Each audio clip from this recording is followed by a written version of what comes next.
I'm Zach Martin and the Big Fat American Radio Network. We're with John T. and Sam LeMay of DAEODON. And you guys are a group out of Louisville, Kentucky. Tell us a little bit about DAEODON, how you got your start, and talk about some of the influences in your career. Well, we started about November 2016. John had been sending me some guitar riffs while we were working together, and it just felt like we had something to say given the current cultural shift that was happening about that time. A lot of our influences are some of the bands like Tomahawk, Faith No More, Soundgarden, bands that don't have your formulaic sounds but still manage to get some ears on their music, some mainstream success. Some ears, a lot of ears. It's some of my favorite bands that you just mentioned. Love Soundgarden, love Chris Cornell. I know, I'm probably a bit older than you, but man, I really dig that kind of stuff. How did you get into that sort of music? Well, the grunge era was a couple years. I was a couple years late to that. When I was an adolescent or going through high school, we had a lot of the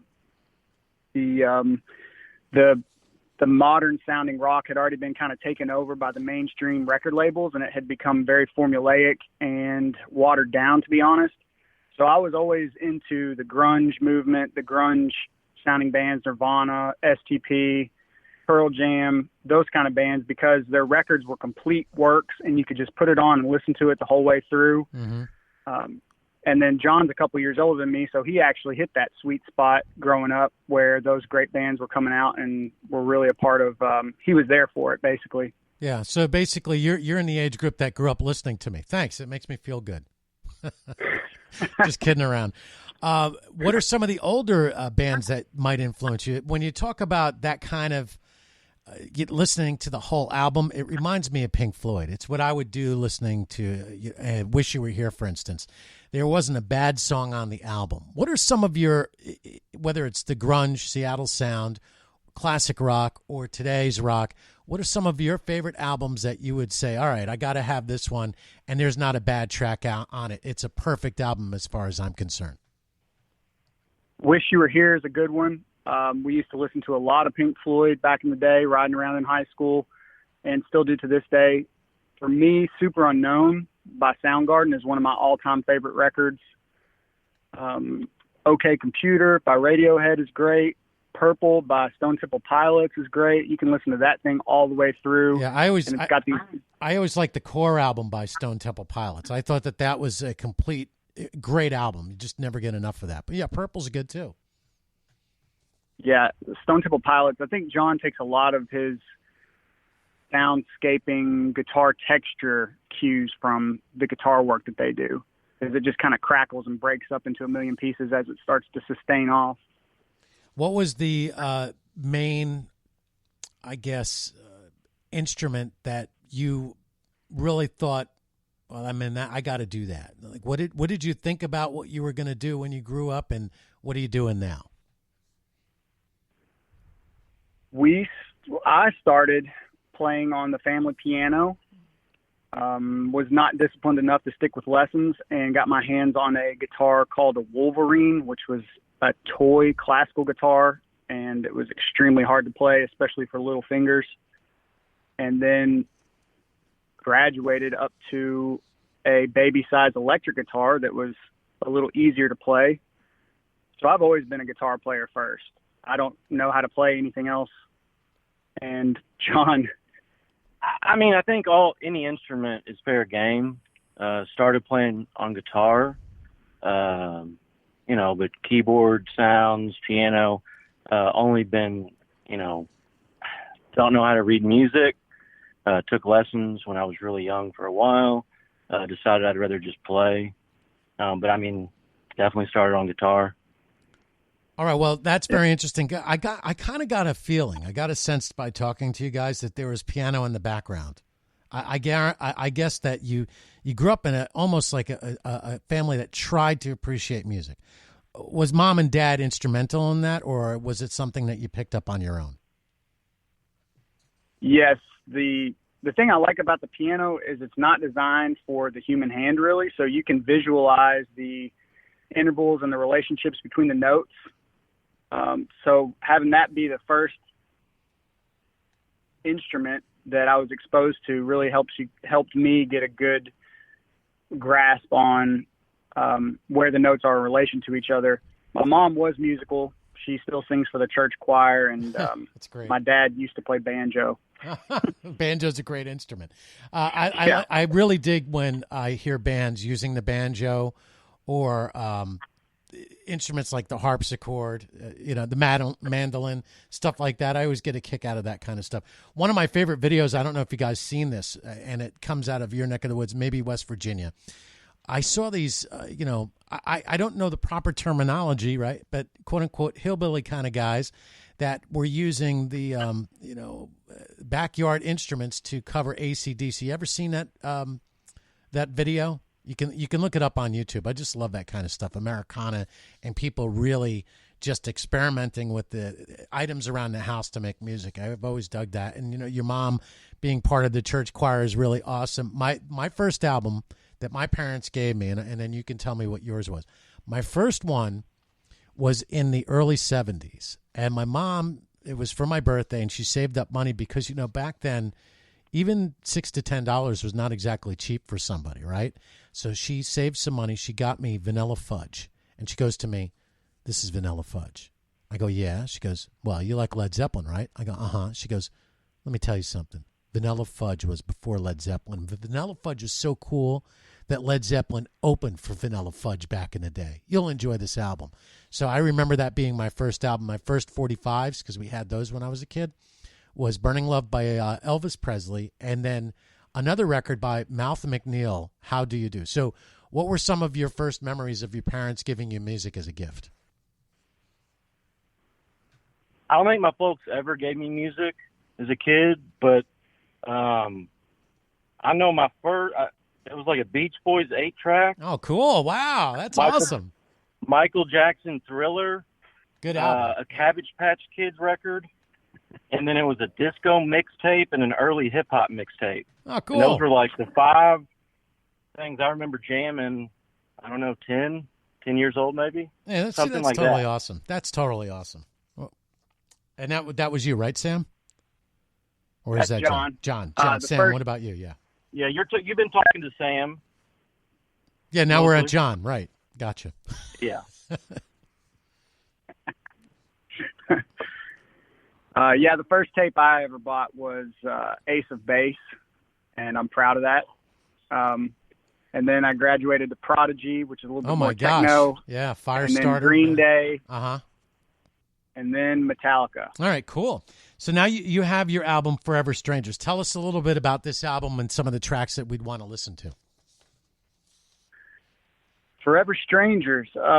My favorite tracks are probably Desert Eye, which is the last track on the album.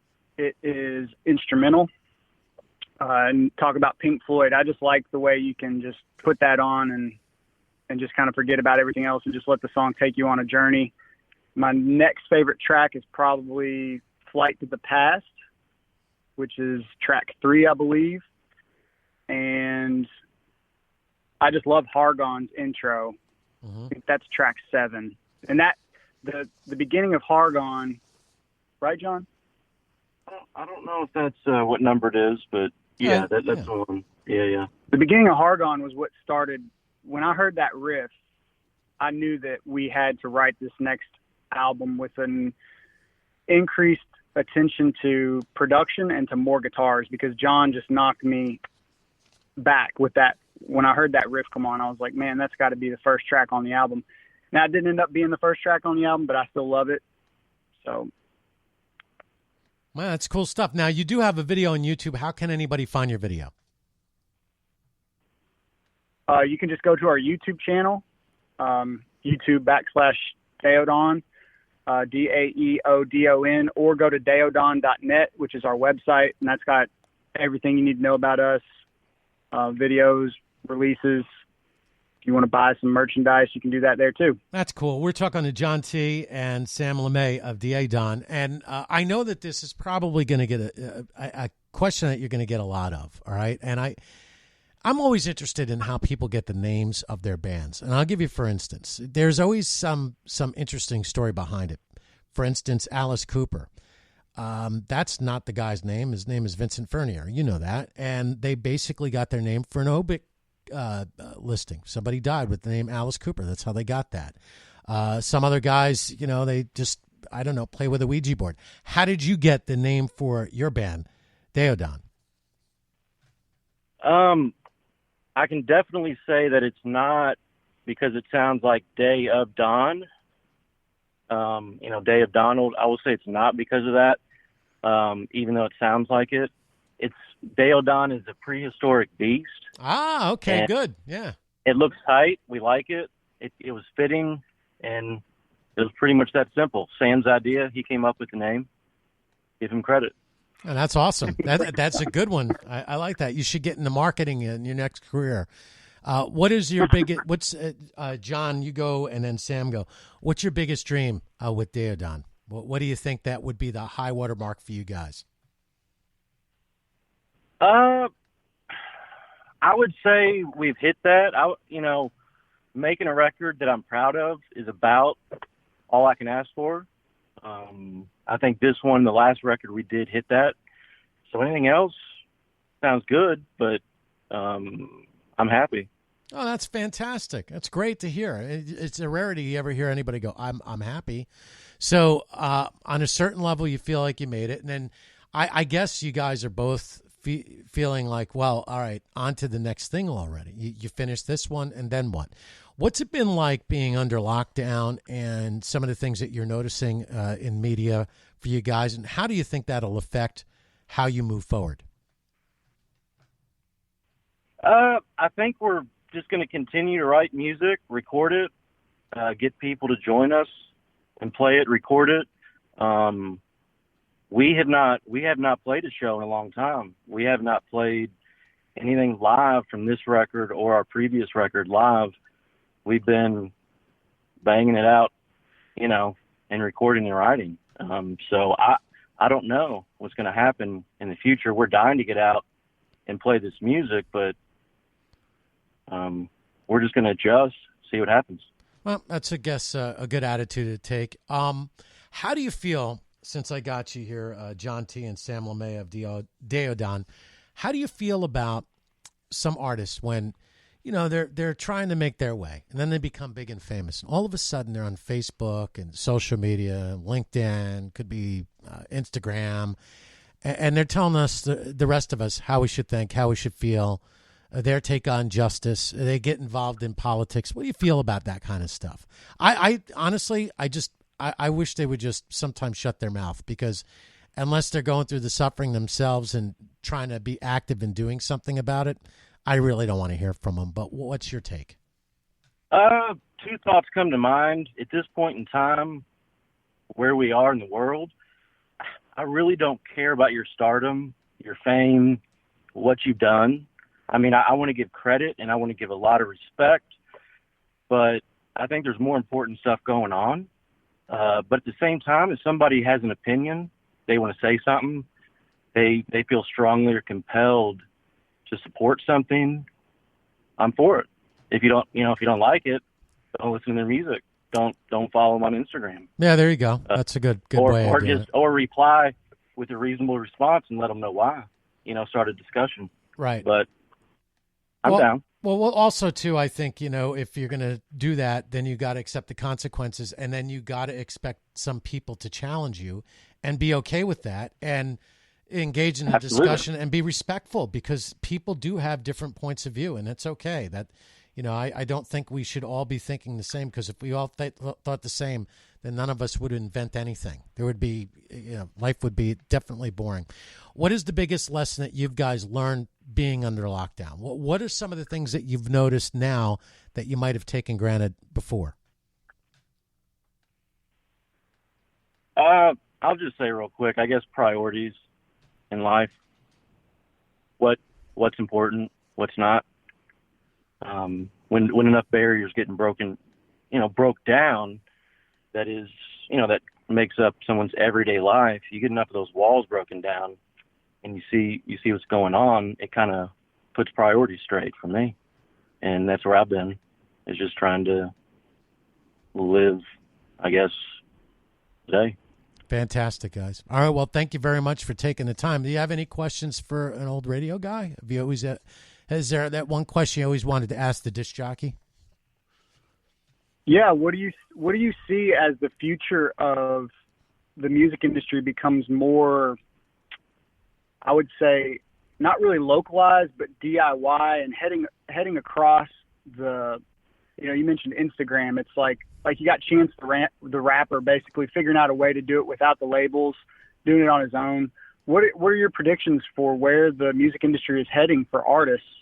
Because there's so much music right now, and it seems like everybody's releasing an album and everybody's got a new song to promote. And, where's the music industry heading, and any advice for people to try to cut through the noise? Yeah, that's a great question. I'm glad you asked that, and it's going to help a lot of people, and this is just my perspective of this. Regardless of whether you're on my side of the microphone or on your side performing like you are, I think that if you have a passion for being on the air, being on the radio, then you're going to have to do it on your own. You can't rely on big businesses to hire you anymore or provide a lifestyle for you. I think that we're going to see more and more people picking up for themselves and doing things in an independent way, like I am here. On the radio side of things, I have my own product line of online radio stations, and I'm busy negotiating with other companies to lease signals and do things like that, and maybe buy my own radio station, have a presence on social media, but be a little bit different in that reach out to the artist and make my stations a playground for them and do these interviews like we're doing now, and then engage in podcasting and being really active as much as possible on social media, and inviting a lot of people to the party and giving people the opportunity where I have room for. On your side of the thing, much like my side, if you have a passion for what you do and you get up every morning and you agree that, all right, I'm going to make a difference, I'm going to try a little bit more, I'm going to improve on quality, I'm going to learn something, I'm going to write a song, I'm going to keep writing songs, I'm going to keep practicing, and when I can go out and gig, I'm going to gig. If I can do something online,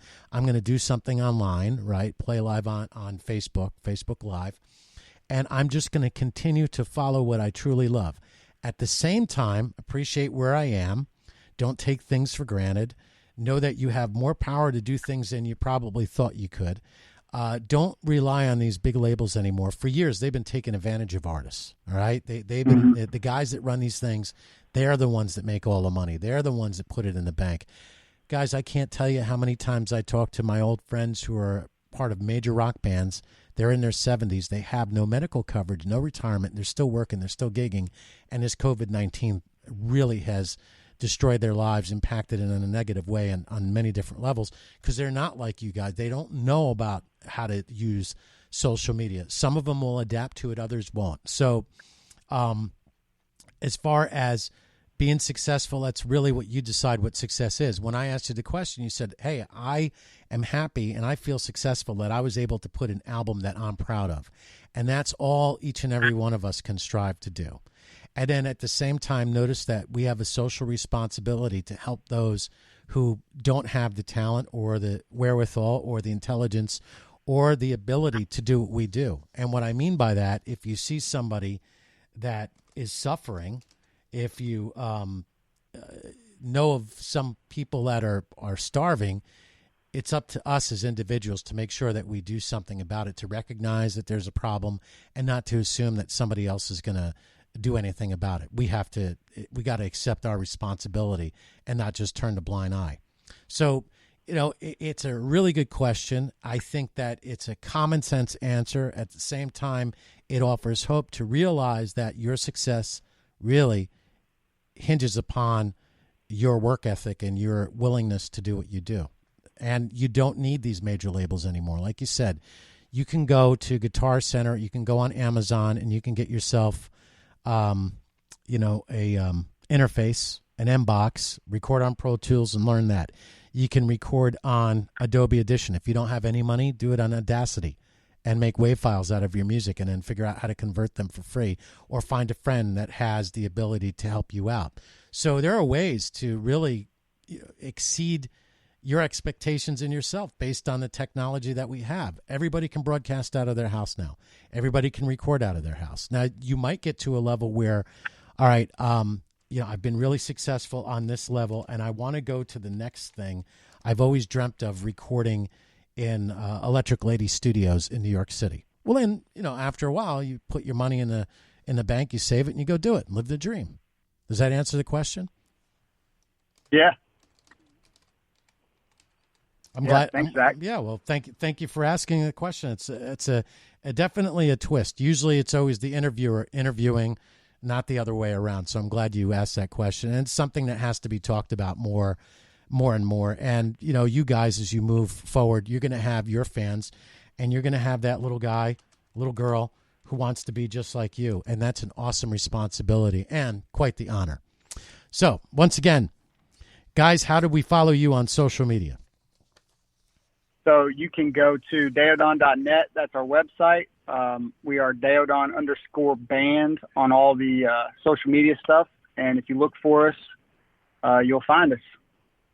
All right. Thank you, guys. Have a good one. I'm going to look forward to listening to this album in its entirety, and I promise not to skip over any of the tracks.